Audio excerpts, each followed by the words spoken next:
So you don't have to be Jewish to love Jewish rye bread or Jewish comedy. Jewish comics, writers, and Jewish humor have had a popular impact on American culture, and it would be hard to understand comedy in general without knowing Jewish comedy. Little Jewish man gets hit by a car. They're waiting for the ambulance. The cop takes his jacket off, covers him. He says, "You comfortable?" I say, "I make a nice living."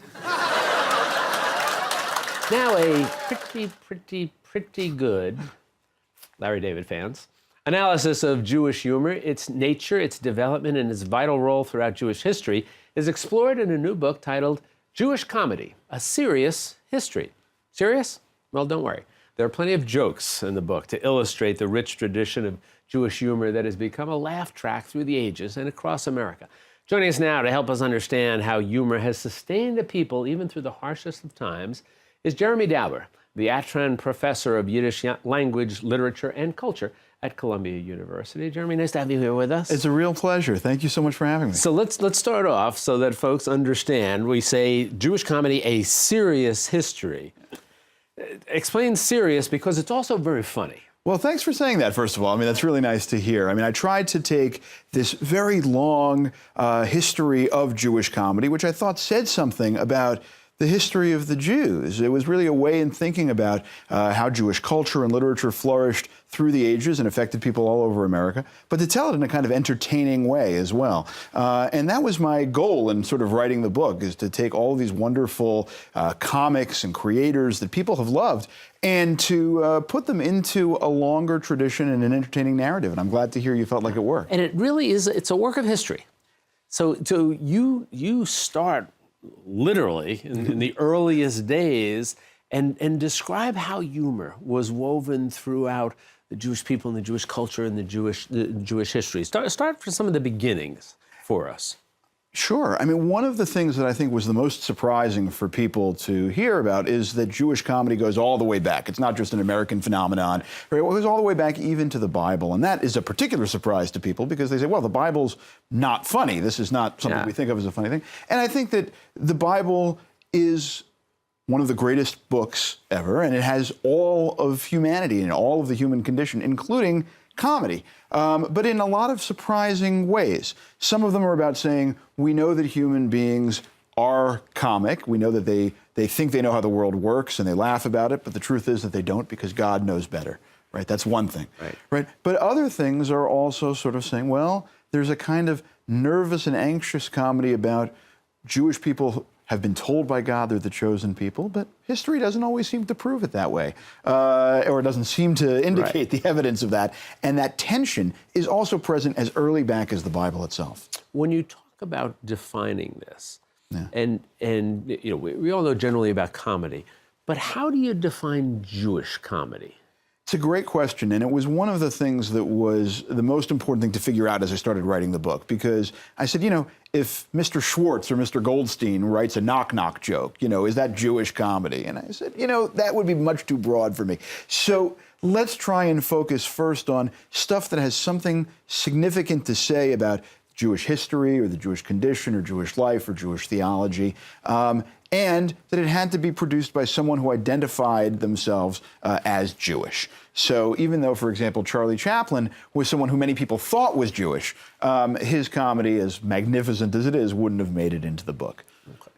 You do talk about the passage of time and different periods, and you do mention, and you sort of touched base on it a moment ago, you mentioned the trials and the tribulations and the travails of the Jewish people, and how humor became a means of dealing with that.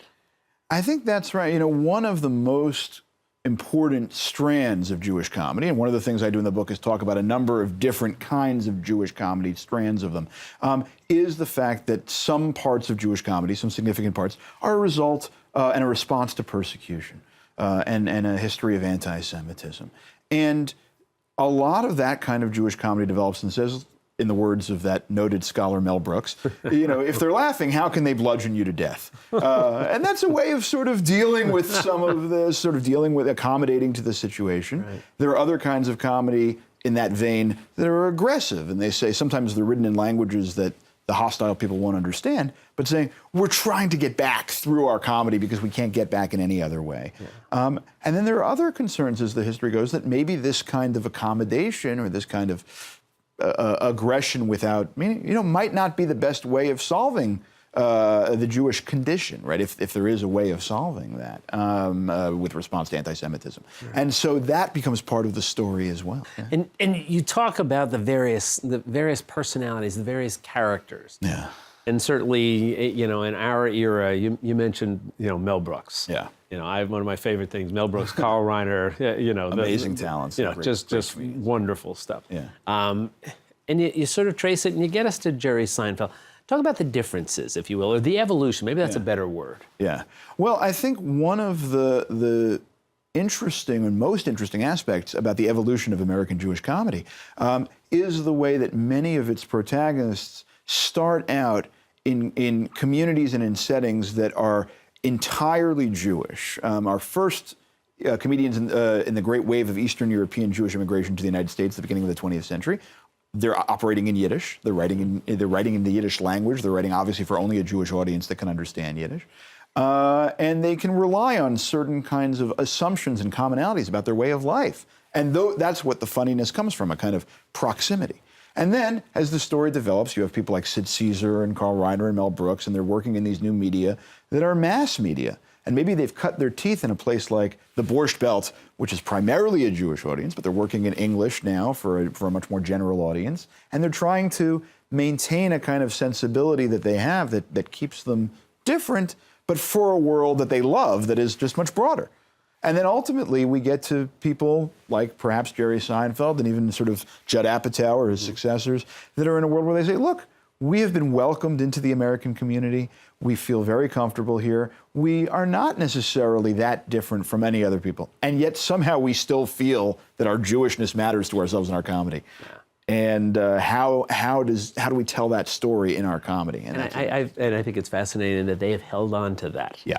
It might not be the single driving force in their humor, but they're still at the core of their stories and their comedy. I think that's a great point. I mean, take someone like Adam Sandler in the 1990s. Certainly, one wouldn't describe Adam Sandler primarily as having Jewishness in his comedy, but one of his most resonant bits for him and for others was this Hanukkah song. Right. Which basically was like, here's this list of people who are Jewish. David Lee Roth lights the menorah. So do Kirk Douglas, James Caan, and the late Dinah Shore.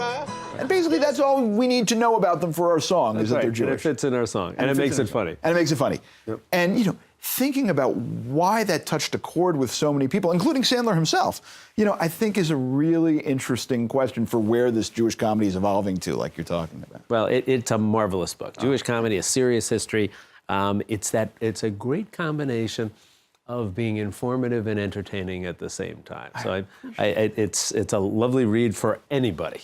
Thank you so much. So it's a pleasure, Jeremy. Thanks for spending some time with us. A real pleasure to be here. Thank you very much for having me. You be well. Thank you.